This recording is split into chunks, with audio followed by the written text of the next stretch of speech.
All right. Today I'm going to be talking about digital trunk radios.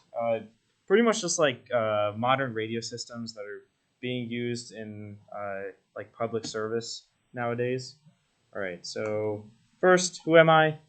I've done this 4 times, so I mean I'm not going to spend too much time on this, but I'm from around Hartford, first year cybersecurity student, and I did some research at UConn. So yeah. So we have a few issues with general analog radio. The 4 main issues that I could, get some good evidence on was one, you run out of frequency band space. So basically, there's too many channels for the band of frequencies that we have to use. Then limited data transmission. There's only so much that you can transmit through analog waves. Then there's no encryption, so not really good for cybersecurity people. Then it's susceptible to interference. So if there's 2 frequencies being transmitted on similar bands, they're going to interfere with each other and the data is going to get corrupted. All right, so first, problem 1. We run out of frequency band space. So okay, sweet. So, for example, say you have this this broadcast or this band from 86 megahertz to 104 megahertz. That's 18 megahertz that you have usable. But if each channel needs a full megahertz like band in order to transmit, and you need to fit say 30 channels on this, that is not going to work because you're going to have a lot of interference, and each of those is going to they're going to affect each other, and there's not enough space for it. So one thing that you can do to fix that is using trunked radio. But before I get into that, let's say this is how standard radio works.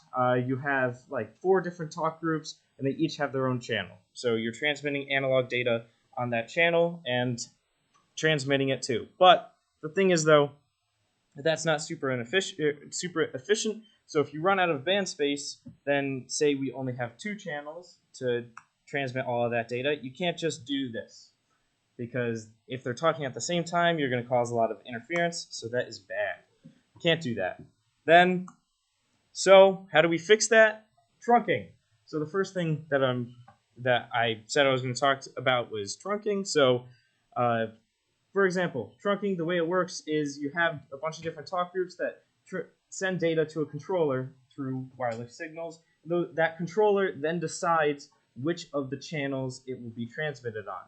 And then the same process happens in reverse. So say you're part of talk group 1, you go to the controller, and then the controller decides, hey, channel B is already being used, so let's transmit on channel C.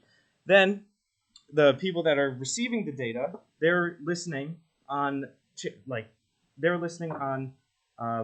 channel C. So then the controller says, oh, this data is coming from channel C. Let me send it to talk group 1, because that's the group that is connected to that channel at that time. Yeah.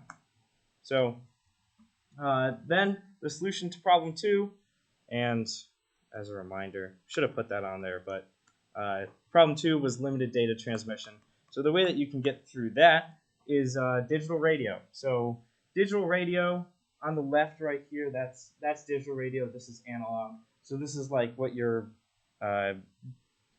say you're listening to like 90.5 megahertz through your car radio. And so that is a analog radio, and it's pretty easy to transmit like audio, so that's generally what it's used for. Then digital radio, it's like they take this band of say like 30 kilohertz, and it's just completely blocked out, and anytime you want to transmit data, it's just all encoded through that, and all of this up here. It's like the modulation is very different, and it's not going to look like the standard frequency modulation or amplitude modulation that we're used to seeing in radio.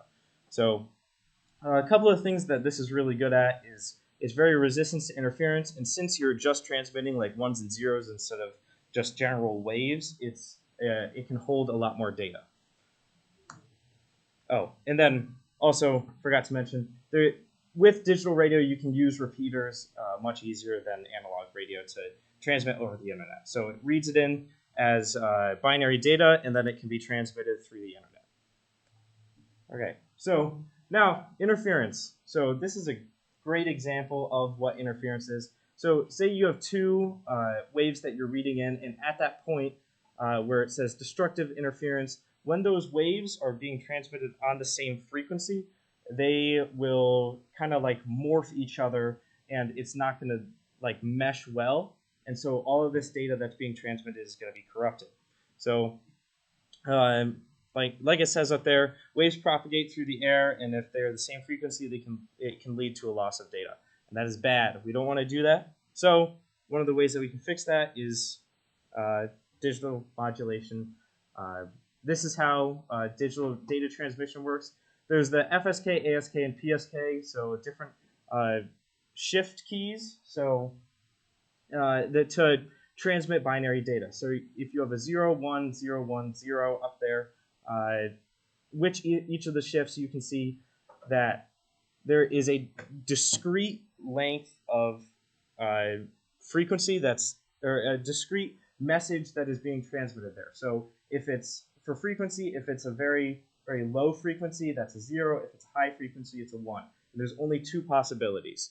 So if there is actually interference on that frequency, this will be much more, since it's just binary, it will be much more resistant to that. Say in this here, down here, say if this was like just 1 or 0, you would be able to see like the frequency would change, or the frequency right here would be like much higher, and then it would be much lower here, and then it wouldn't be able to. Then it would be able to work through interference. Then amplitude is kind of the same thing. If you're receiving a bunch of data that's very low amplitudes, that's 0, and very high amplitudes, that's 1. And generally, interference is not going to cause any issues with that. So on the left there, if you're not familiar with analog modulation, there's AM and FM. So amplitude modulation, just like how high the waves are going, and then frequency modulation, how fast they're being propagated. So finally, I think I have one more after this, but application of digital trunking. As I talked about before, digital trunking is just sending a bunch of input into a controller, and the controller chooses which channel to transmit data on. So the requirements for digital trunking to be used, generally you want large amounts of data transmission, multiple talk groups, resilience to interference. So can anyone answer this question? What is a application where you would need multiple talk groups, so multiple people that are like talking together, but it also needs to be resilient to interference, so that data really needs to be transmitted between them. Will. Public safety, that's a great one. So like emergency services, so you have police departments, fire departments, EMS, and like government services, so that type of stuff. And you can generally find all of this stuff on radio reference. So if you want to just look at like what frequencies they're being transmitted on, that is used through P25 radio generally. That's the main standard. Yeah, Ken.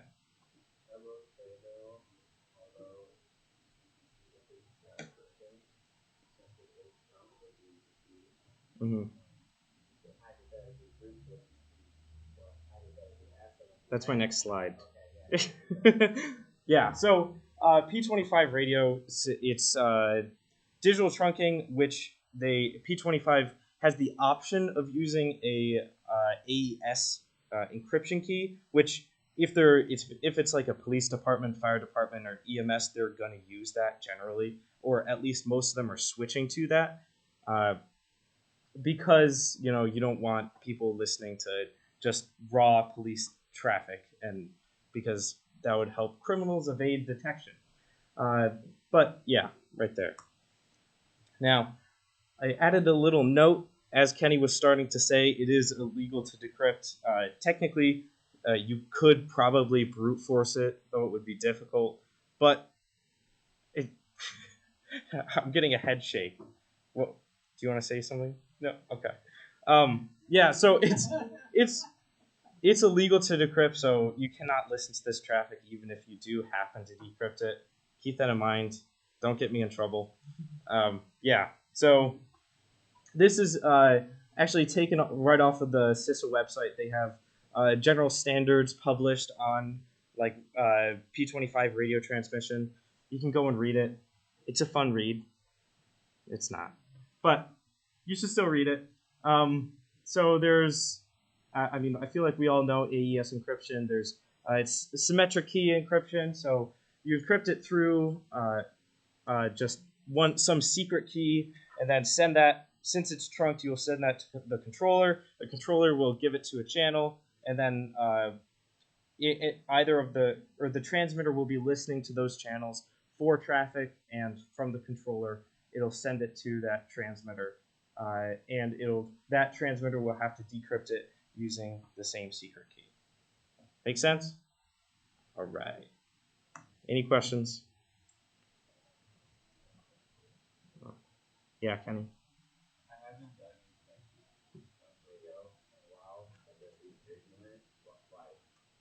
Is there any actual authentication verification that the radio?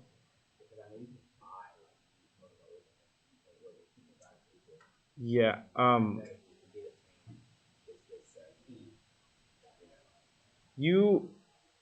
It did not say that there was any like sort of authentication, so I imagine maybe for like the government ones they'll probably have something like that, but I've seen like videos online of people just like buying an old receiver and just listening to like police traffic. Even though they're using trunked radio, it's not encrypted, so it is possible to listen to it. Last one I checked, I know Monroe County like watching it was trunked. Yep, trunked and encrypted. That was probably phase 2 encryption, which required with phase 2 or P25 phase 2, which requires encryption. I thought it was an option for phase 1. It's an option. Yeah, I said that. It's an option. Either way, yeah. Some of them were, some of them weren't, but yeah, I would assume it is probably just kind of like one device. Yeah. That's very resource intensive, though. But it's worth it. Yeah. Yeah. Okay. Any more questions? Yes, Chase. I just want to know what inspired you to get into this stuff. To get into this stuff, I started going to Wireless Interest Group. Meet on Wednesdays at 3 p.m. at this time. Next semester it might be different, but you should all go. Kenny and Braden started it, right? Oh, me and Braden started it. Yeah. Braden graduated last year, but me and Seth run it now. However, there have been talks about a certain first year taking it over next year. But I digress.